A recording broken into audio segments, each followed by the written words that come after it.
se posicionar de forma mais adequada e eficaz. Tudo bem? Então, só para ilustrar um pouco mais isso.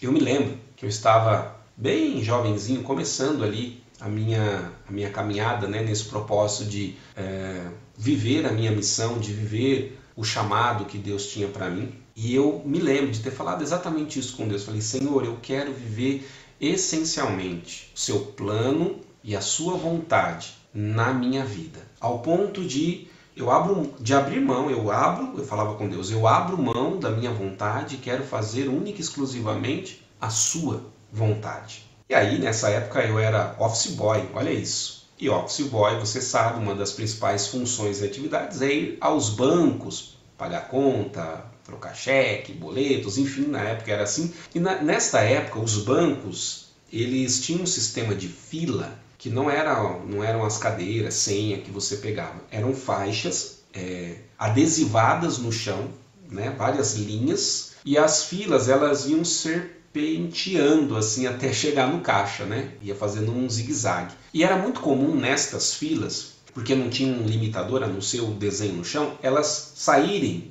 desse trilho. E elas faziam aquela curva assim, né, enorme. Então, imagine 30 pessoas numa fila. Normalmente você entra e a fila está torta e você entra atrás da última pessoa na fila.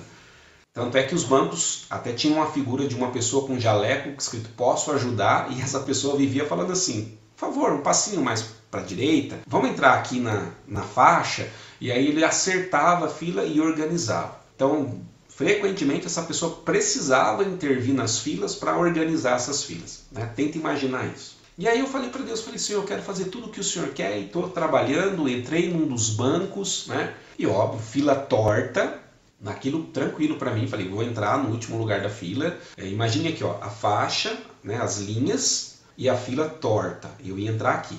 Deus vem e fala para mim assim, entra no seu lugar certo na fila. Eu falei, como assim? Entra no seu lugar certo na fila. Eu entendi que era para eu entrar não atrás daquela pessoa que estava no lugar da fila, mais torta, mas entrar na faixa, aonde provavelmente daqui a alguns minutos o rapaz do jaleco, posso ajudar, iria pedir para a gente ir para lá. E ele já falou para mim, já vai agora no lugar certo da fila. Gente, mas pensa a vergonha, a fila torta e eu ia ficar no lugar oposto.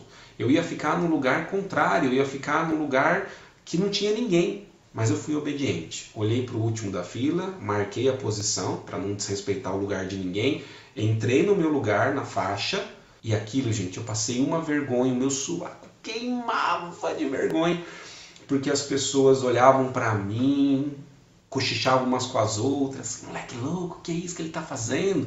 E eu ali, falei, eu te louvo, Jesus, te agradeço, porque eu estou aqui passando por essa situação.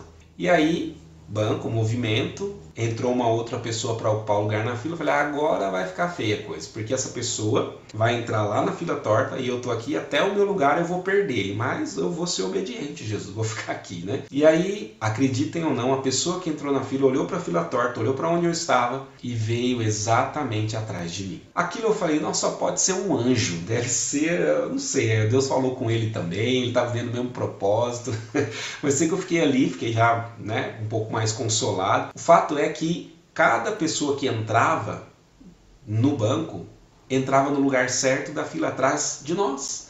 E a fila, a partir de mim e dos demais, foi se acertando. Movimento natural de banco, a fila vai diminuindo, porque eles vão sendo atendidos. Chegou um momento que a fila que estava torta, estava quase do mesmo tamanho que a nossa, que já estava toda certinha. Sem precisar falar nada, sem precisar que o homem do jaleco viesse e falasse, vamos acertar a fila.